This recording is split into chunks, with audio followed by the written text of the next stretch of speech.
igreja. No princípio da obra evangélica no Brasil, a maçonaria, com seu prestígio político e econômico, deu apoio e proteção aos primeiros pregadores, missionários protestantes. Esse apoio permitiu ao protestantismo daquela época conquistar espaço numa cultura predominantemente católica romana. Por outro lado, tal apoio da maçonaria não justifica o envolvimento de um cristão com a loja maçônica em gratidão pelo que ela fez. A Bíblia está repleta de exemplos de como Deus utilizou pessoas incrédulas para o cumprimento de seus propósitos em relação ao seu povo. Por exemplo, em Isaías 45, versículo de 1 a 4, aparece Ciro.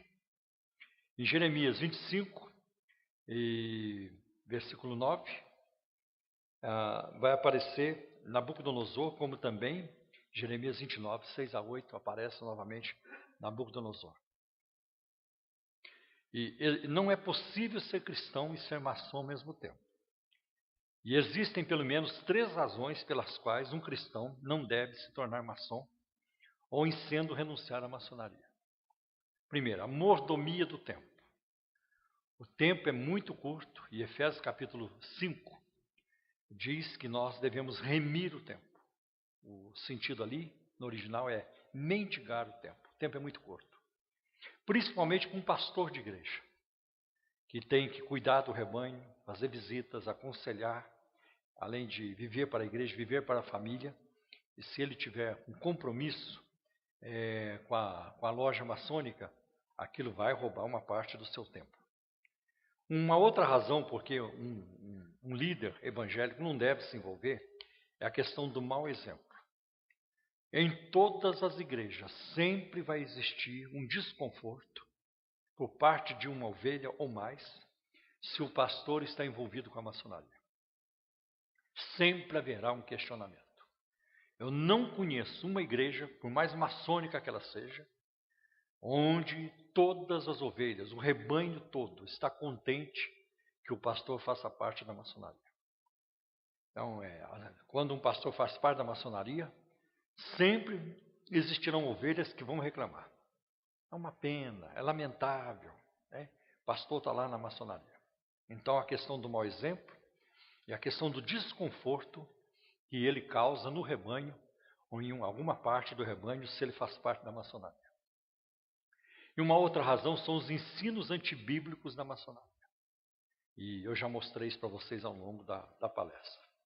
Agora, a questão da maçonaria ter apoiado a igreja evangélica lá atrás e até ajudou a construir um ou outro templo evangélico, protegeu os missionários e pastores evangélicos da perseguição do catolicismo romano, nós agradecemos a maçonaria por isso. Mas isso não quer dizer que eu tenho que me tornar maçom. O fato de um bêbado ajudar a empurrar o seu carro na rua, não quer dizer que você tem que ir para o boteco beber com ele. Você agradece e vai em frente. E, se possível, tira o bêbado daquela vida de alcoolismo. É um grande favor que vai fazer para aquele bêbado, né? Então, eu vejo mais ou menos dessa forma. Tá? Aí eu coloquei para vocês, tem uma bibliografia, não sei se aparece lá, deve aparecer. Então, o primeiro livro aí, o Atos Vieira de Andrade, é um presbiteriano, e é claro, ele defende a maçonaria. Então, o Evangelho e a Maçonaria, uma parceria que deu certo no Brasil. Já mencionei este livro do John Ankenberg e John Weldon. John Weldon é um excelente pesquisador. Os Ensinos Secretos da Maçonaria, da Edições Vida Nova. E tem aí também o livro da chamada Meia-Noite, Os Fatos sobre a Maçonaria. Tem o Catecismo Maçônico, de Aprendiz, Companheiro e Mestre, do Risardo da Camino. E eu também usei aqui hoje na palestra o Dicionário da Maçonaria, do Joaquim Gervásio Figueiredo. Também já mencionei o livro de Scott Horel, Maçonaria e Fé Cristã, da editora Mundo Cristão. Infelizmente, este livro está esgotado e fora de impressão, mas você pode encontrar em algum sebo por aí. E por último, o livro já mencionado, do Marco Morel e a François de Oliveira Souza, O Poder da Maçonaria, a História de uma Sociedade Secreta no Brasil, da editora Nova Fronteira. E é um livro feito dentro da academia, dentro do rigor acadêmico. Então, um livro muito interessante também. Tá? Vamos às perguntas. Por que a maçonaria é exclusivamente de homens? Bom, porque a maçonaria, ela tem segredos. E as mulheres não sabem guardar segredo.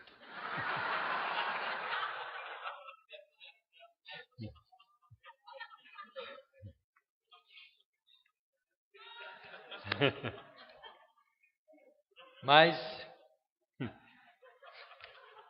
essa foi a pergunta mais fácil de responder, né? Mas eu já ouvi maçons dizer que as mulheres não fazem parte da maçonaria porque a maçonaria é uma escola de perfeição. E as mulheres já são perfeitas. Então elas não precisam ensinar. Fiquei bem na fita agora, né?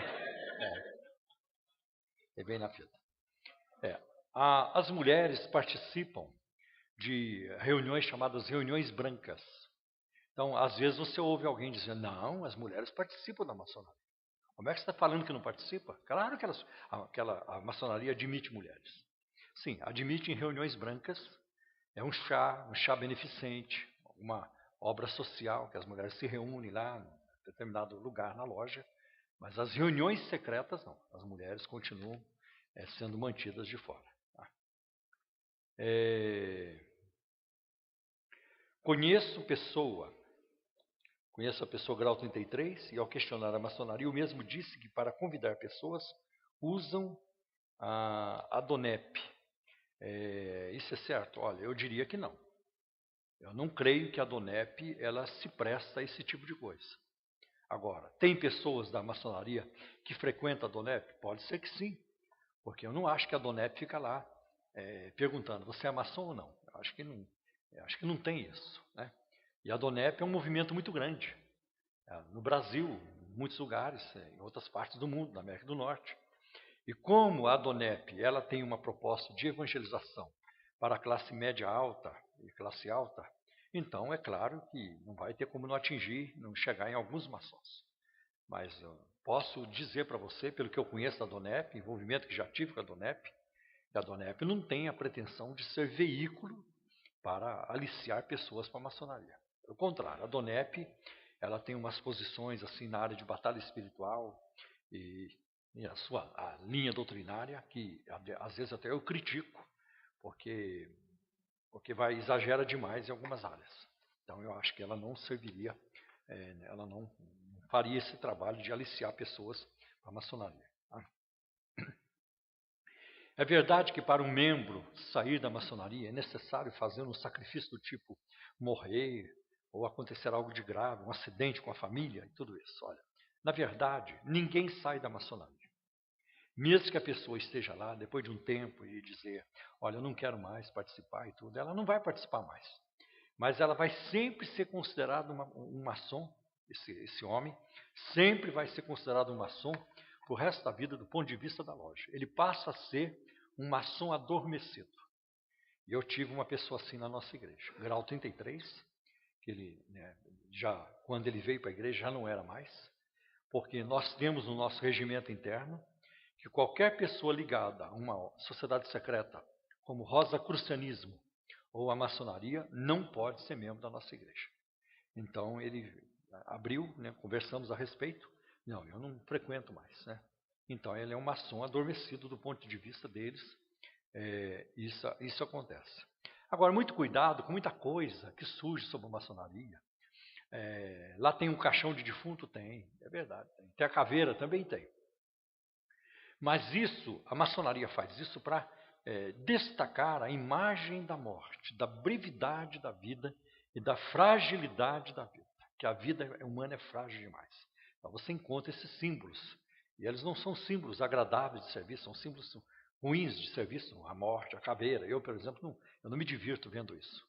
Mas a maçonaria explica que o propósito é para mostrar a efemeridade da vida humana e a ideia da morte. O maçom tem que estar com a ideia da morte diante dele para viver uma vida digna, dizem eles. Bom, tem uma amiga que estava se separando do marido. Ele foi convidado pela maçonaria e voltou para a esposa, porque os homens têm que ter uma união estável. E agora a minha amiga se queixa das inúmeras taxas que ele tem que pagar para subir de grau. Por favor, comente. De fato, a maçonaria, para admitir uma pessoa, vai investigar a vida dessa pessoa. Então, a maçonaria não quer nos seus quadros caloteiro. Só aí alguns líderes evangélicos já ficariam de fora. Não quer nos seus quadros caloteiros, não quer pessoas que vivem causando escândalos e tudo isso, porque a maçonaria se preocupa muito com a sua imagem. Ela se preocupa muito com isso. Então, ela vai saber quem é e tudo. Por isso que as pessoas não entram para a maçonaria de iniciativa própria. A pessoa recebe um convite. Eu, por exemplo, já recebi vários convites. Aí, mesmo assim, ela vai ser investigada, se a vida dela é uma vida digna, se ela tem um bom testemunho, pelo menos secularmente falando, no contexto social onde ela está, na cidade onde ela está. Isso é verdade. Agora, é claro, se a maçonaria ela é uma organização que promove beneficência ou assistência social e tudo isso, é claro que ela arrecada recursos dos seus participantes.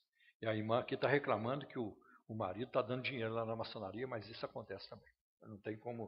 Não tem como evitar. Existe alguma relação do Rotary Club com a maçonaria? Se sim, quais são?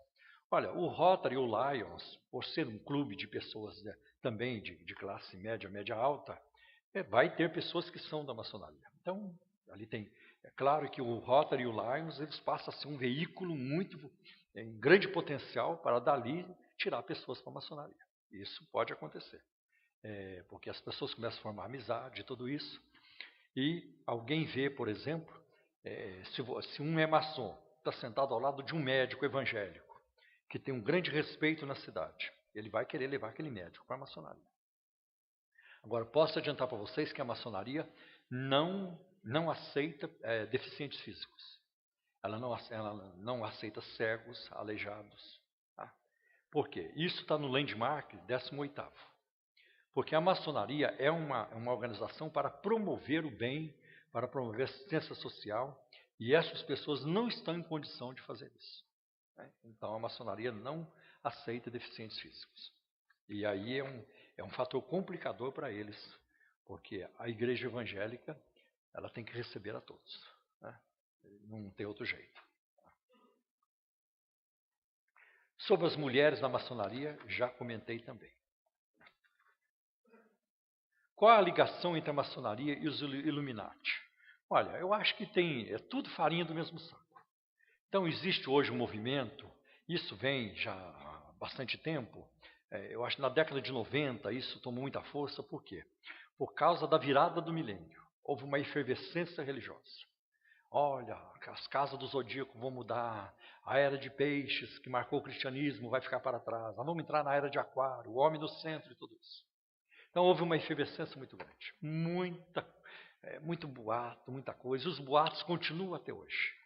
Eu tenho muita dificuldade quando alguém vem a público dizendo, olha, os demônios da Disney, aquele desenho do Rei Leão, aquele desenho da Bela e a Fera, aquele desenho da Pequena Sereia. Aí tem um preletor que diz que no filme da Pequena Sereia tem um símbolo fálico, tem lá um desenho em forma de pênis. Mas esse símbolo fálico tem em toda parte. Você vai numa feira, o que você mais vê é símbolo fálico, é a cenoura, é a banana, não tem outro jeito. Depende da imaginação da pessoa. E símbolo fálico você vai ver na caneta, no poste, qualquer, no microfone, é complicado isso. Então, para mim é muito sensacionalismo. E o que está por trás dessa questão do Illuminati, teoria da conspiração, tem muito sensacionalismo. Eu mesmo, essa semana, fui na minha dentista, e enquanto eu estava lá, ela estava cuidando de mim, e ela botou um filme sobre os Illuminati. Eu fiquei indignado. Ela deve estar brava comigo, porque eu fiquei indignado com o filme e critiquei o filme o tempo todo. Que os Illuminati existem desde a fundação do mundo. Isso é um absurdo. Que os Illuminati, na Babilônia já tinha os Illuminati. Quer dizer, é um negócio assim, sem pé, sem cabeça. É me chamar de burro, de idiota, porque Como é que você vai colocar coisas que são agora dos últimos tempos e colocar lá atrás, 4.000 anos atrás? Quer dizer, é muito complicado. Tá?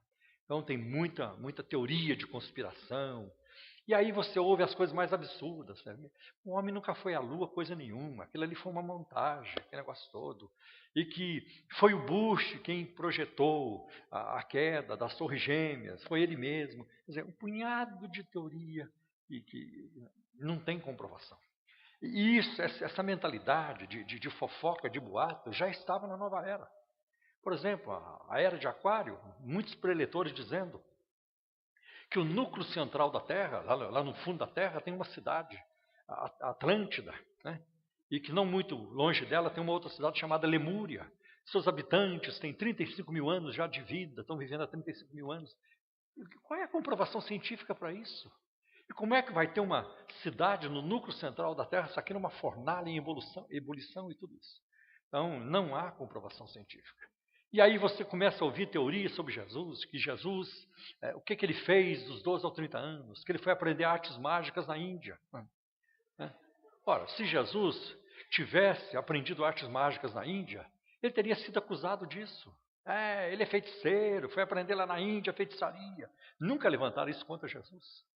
Ou que Jesus foi essênio, um grupo ascético na época de Cristo, né? Muito voltado para questões escatológicas e assim, uma espiritualidade muito radical, de não poder conversar com mulher, muito dado a lavagens e rituais de purificação. E Jesus não era assim.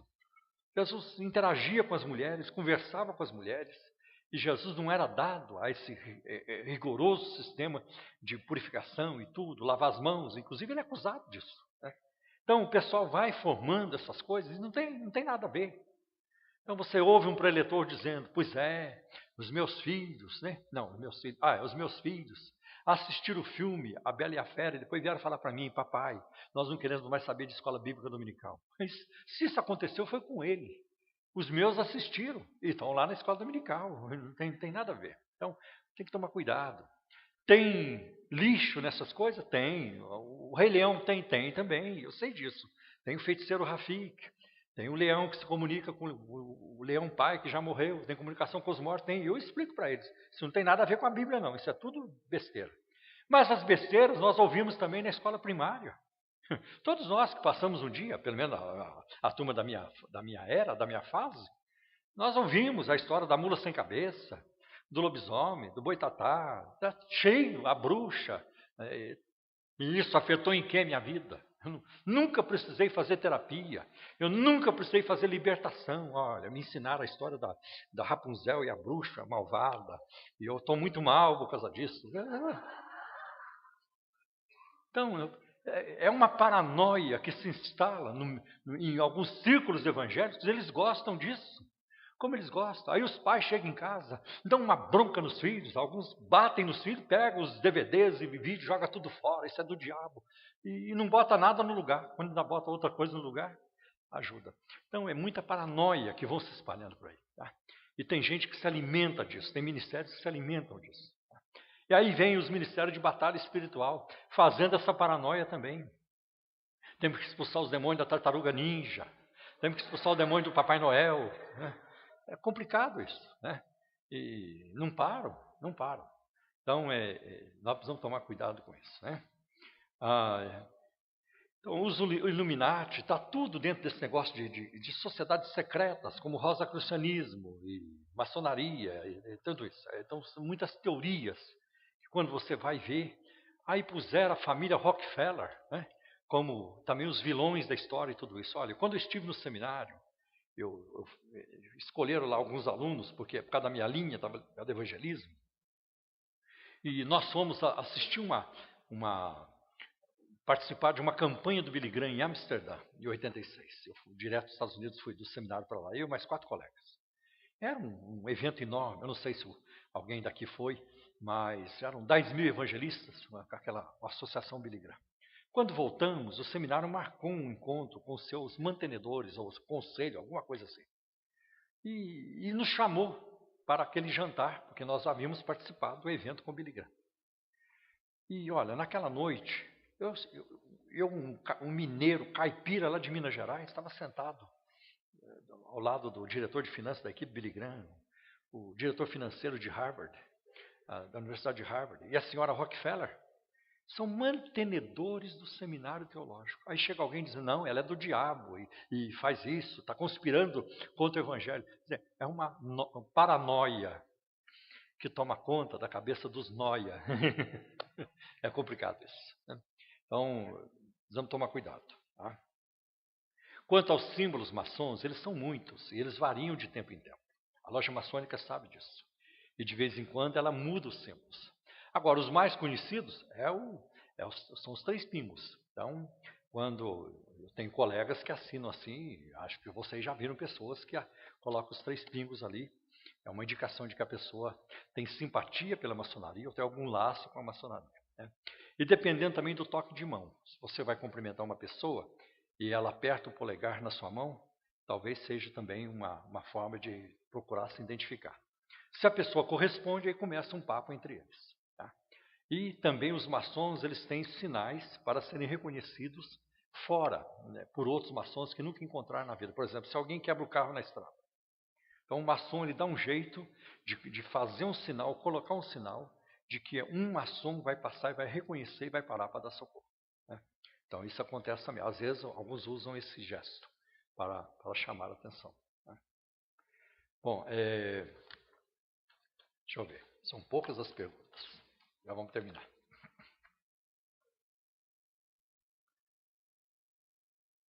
Olha, quais os critérios utilizados pelos membros maçônicos evoluírem hierarquicamente em graus? Na verdade, eu não sei muito bem essa parte, mas eu creio que para subir na maçonaria, o seu bom testemunho e também um certo conhecimento. Aí os maçons vão dar palestra, vão compartilhar, vão falar, e a pessoa começa a demonstrar desenvoltura, conhecimento, é uma forma também de ele subindo na loja. Qual a ligação da maçonaria com a Ordem Rosa Cruz? Tem um grau na maçonaria que é chamado grau Rosa Cruz. E a Ordem Rosa Cruz, principalmente a AMOR, que tem mais de uma, a Ordem Mística Rosa Cruz, ela tem muito a ver com egiptologia, pirâmides do Egito, religiões do Egito. E vocês estão na cidade, né, onde a AMOR é muito forte. Eu mesmo já fui aqui na sede da AMOR.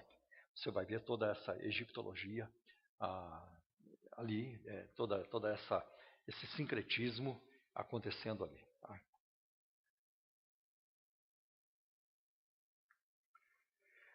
Por que em boa parte das empresas, incluindo estatais, a cúpula e liderança tende a ser maçom?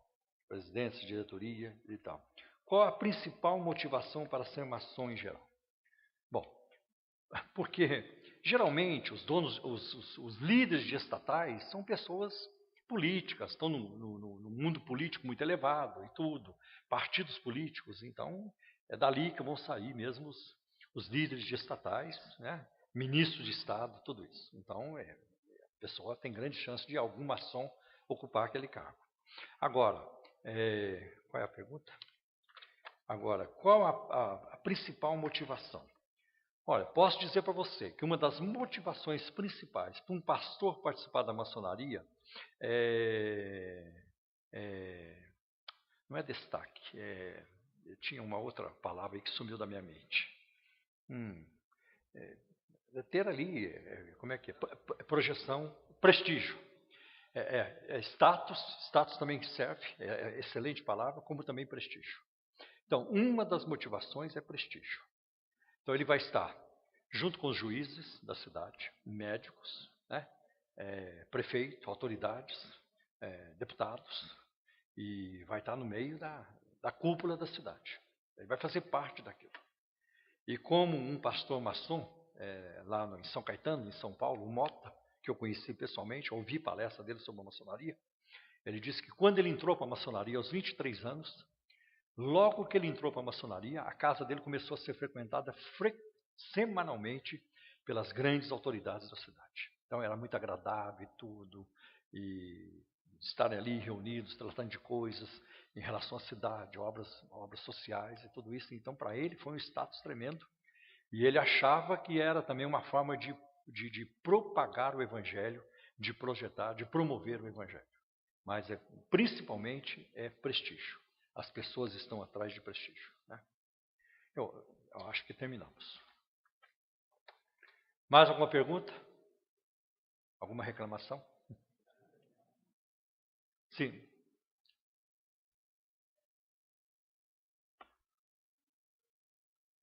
Não vou conseguir te ouvir. Espera um pouquinho.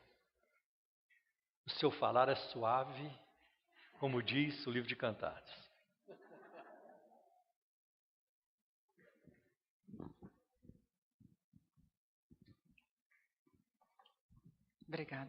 Obrigada pelo elogio. É o seguinte, já me informaram que, principalmente no 33º grau, que o maçom tem que matar um animal e tem que beber o sangue dele. Eu queria saber se isso é folclore ou isso é real. Não, nunca ouvi falar sobre isso. Isso é muito comum no candomblé, mas não na maçonaria. No candomblé acontece. Cerimônia de iniciação, não apenas na cerimônia de iniciação, quando a pessoa é confinada a um roncó e ela vai fazer ali, né, vai fazer a cerimônia de iniciação, raspar a cabeça e tudo isso, aí acontece. E não apenas a iniciação, mas ao longo da vida, o candomblé faz questão, é parte para fazer isso. Tem a figura do bafomete, do bode na maçonaria, isso tem. Mas sacrifício de animais, sabe, pode ser que um grupo faça, mas a maioria, que eu saiba, não. E outra, não existe só uma loja, né? Existem várias lojas. Aí eu não sei.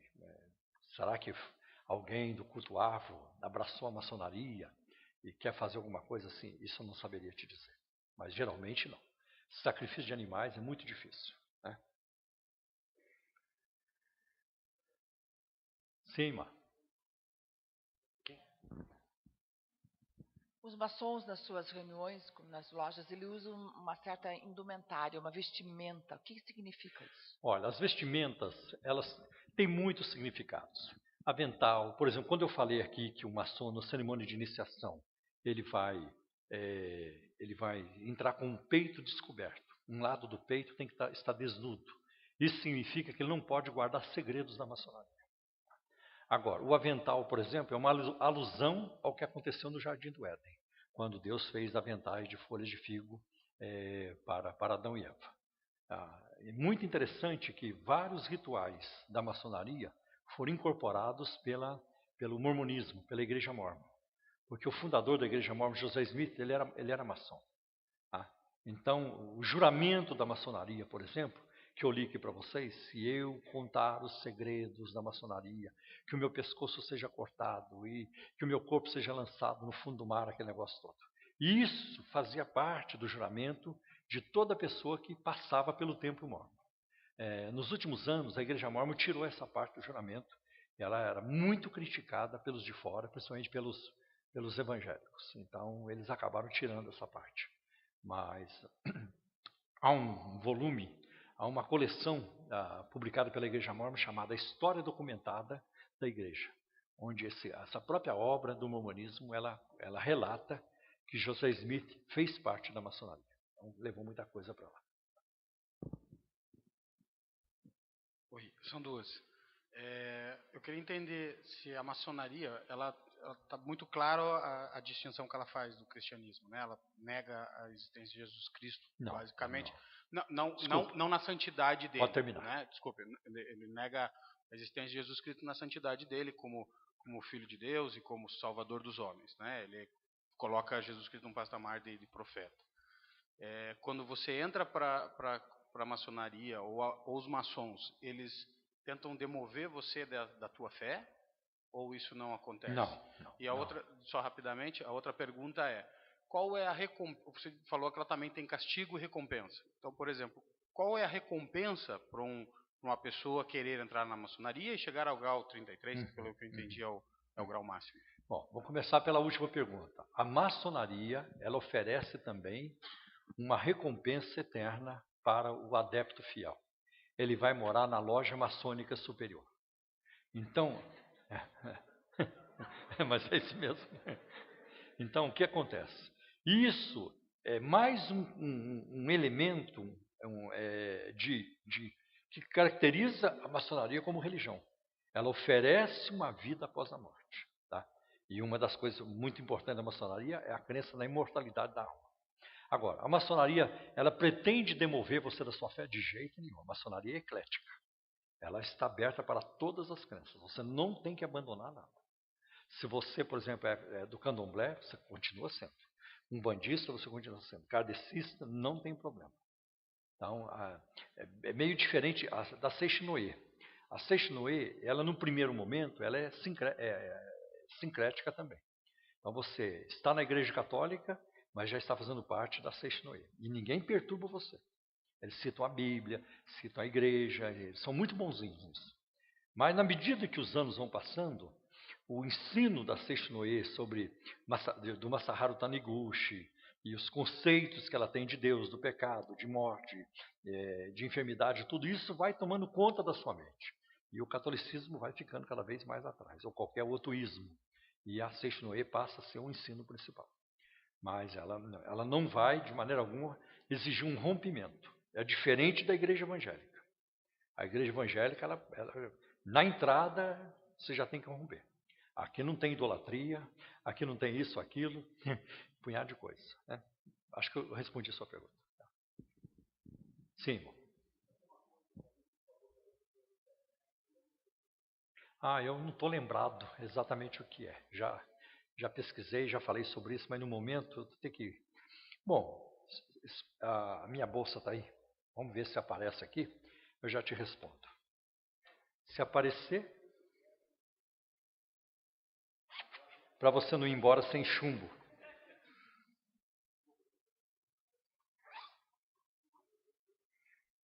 Vamos ver, se aparecer aqui eu já te respondo.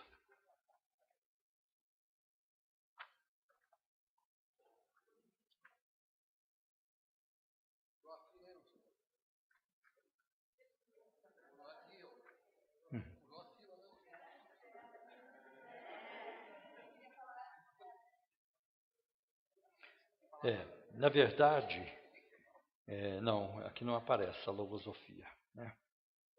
Não aparece. Ok. Fico devendo. Mais alguma pergunta? Oi. Eu não tenho certeza, eu já li faz muito tempo, um livro da Rebecca Brown, que ela fala que a maçonaria, o líder mesmo, era Lúcifer.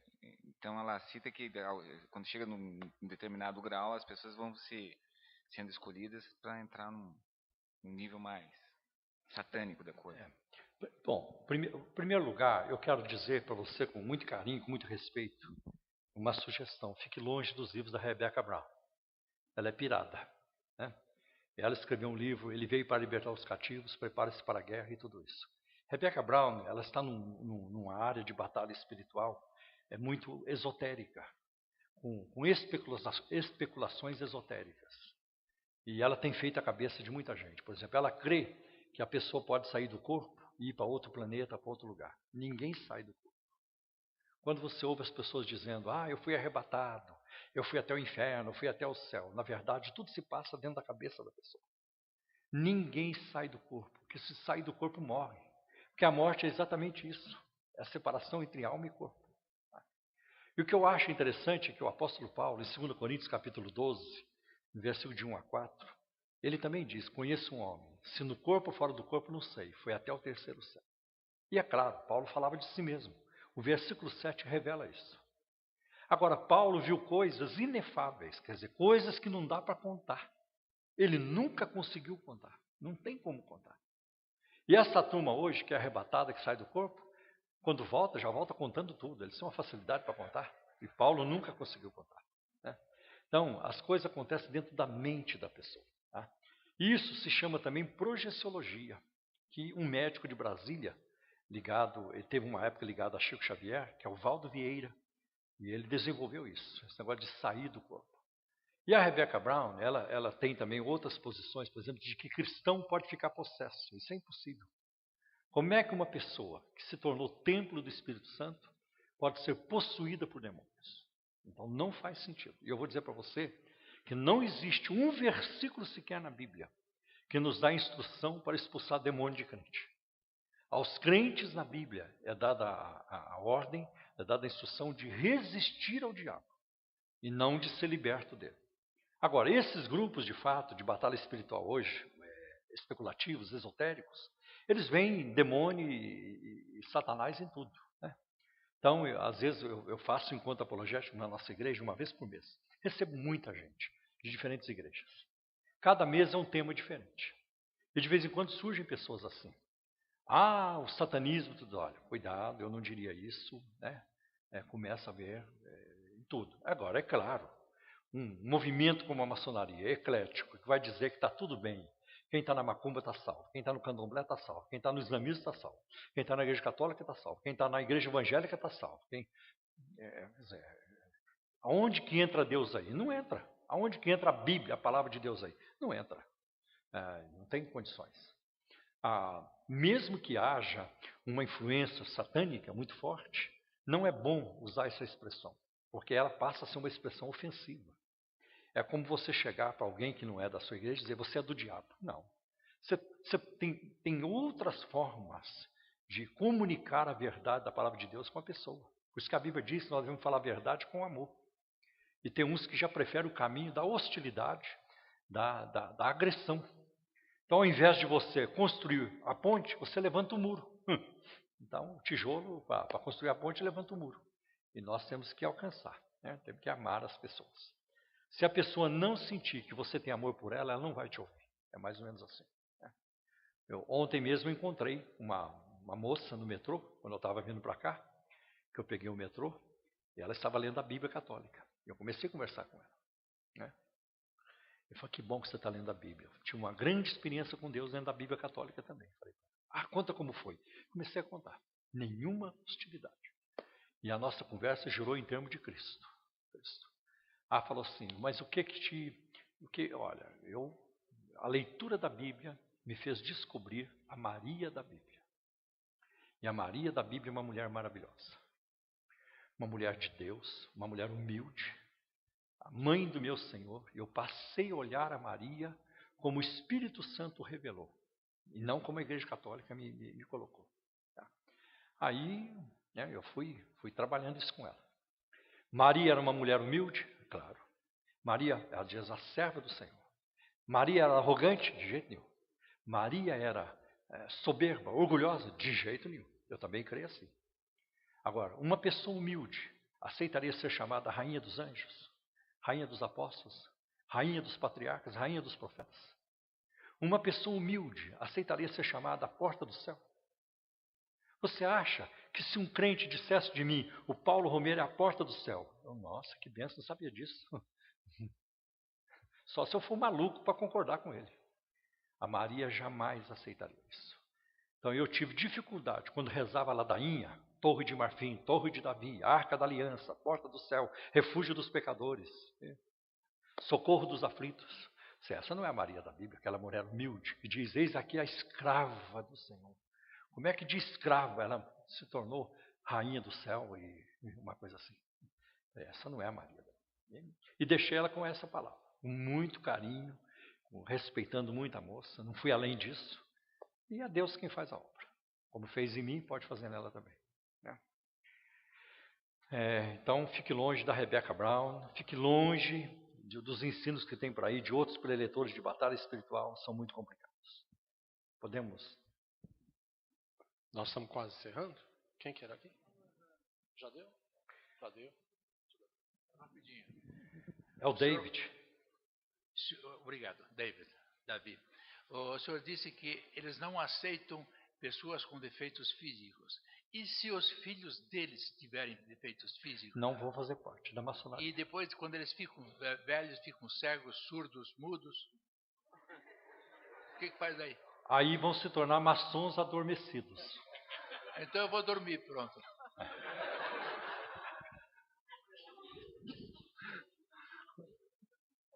Mais alguém? Senão nós vamos encerrar. Podemos encerrar. Foi? Podemos encerrar. Então tá bom. Deus abençoe. Obrigado. Senti vontade de você dizer. Senti vontade do quê? De ser maçom? Não, de encerrar. Você percebeu que tem muita nuance, né, para outros assuntos, que o pastor Paulo é bastante estudado nessas áreas, na área de pesquisa, por muitos anos trabalhando nessa área de apologética e religiões e movimentos assim, contemporâneos também. Então, eu repito isso, se você tiver interesse em assuntos específicos, envolver, está dando algumas dicas aqui, talvez através dos anos você tenha lido muita coisa diferente, livraria evangélica hoje tem de tudo, né? Na mesma prateleira você vai encontrar um livro que diz há, e ali na outra ponta diz não há, não tem nada a ver esse com esse, mas está na mesma prateleira, então é muito difícil a gente saber hoje, então é muito bom a gente poder ter instrução, tá certo? Quero agradecer muito pela sua presença, agradecer ao pastor Paulo por estar com a gente, a vinda é muito rapidinha mesmo, já está embarcando de volta daqui a algumas horas, chegou ontem 00:30, né? Atrasou o ônibus lá um bocadinho. Está fazendo uma empresa de ônibus que vem devagar, assim, são muito seguros, digamos assim, os motoristas vêm lentamente pela estrada, né? Então ele demorou um bocado, 7h30 de viagem, né? São Paulo para cá. Então, tá certo. Então, muito obrigado. Vamos fazer uma oração. Vamos pedir que Deus nos ajude. Senhor, nós pedimos que Tu nos dê a coragem de talvez rever alguns princípios que estão, quem sabe, fundamentados e solidificados em nossa vida. Especialmente quando a gente caminha por alguns anos crendo em algo, talvez sem perceber todas as implicações daquilo que estamos envolvidos, às vezes é muito difícil a gente reconsiderar e dizer para a gente mesmo, assumir diante de outros, que a gente estava enganado. Isso aqui é uma coragem muito grande de reconhecer o engano e de reconhecer que não estava percebendo ou não sabia tudo que estava ligado ali. Deus, nós reconhecemos que a maior barreira que às vezes enfrentamos para mudanças é o nosso próprio orgulho. Mas que a gente possa ter um compromisso não com a nossa imagem, mas com a nossa fidelidade para com o Senhor. Isto é o que importa. Que diante do nosso Criador, daquele que governa a nossa vida, o Senhor possa olhar para a gente, olhar com olhos de aprovação. Dos homens é secundário. Isto não é o que importa, não é o que buscamos em nossa vida.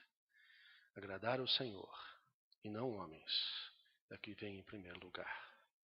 Obrigado, Deus, por esta manhã juntos. Obrigado por essas ideias que remexem com o nosso pensamento e nos faz, Deus, considerar esta questão, talvez com novos olhos, com uma nova visão. Muito obrigado, abençoa o pastor Paulo no seu ministério, que ele continue a ser abençoado por Ti, dirigido por Ti. Protege também na viagem de retorno e no mistério amanhã em sua igreja, Pai. Obrigado pela vida de cada um que está aqui nesta manhã, em nome de Jesus. Amém, Senhor. Obrigado pela sua presença. Muito bom que você esteve com a gente aí. Amanhã temos culto às 19h. Pastor Santareno é o nosso pregador amanhã. A gente vai ter uma noite bem gostosa certamente. Deus te abençoe, querido.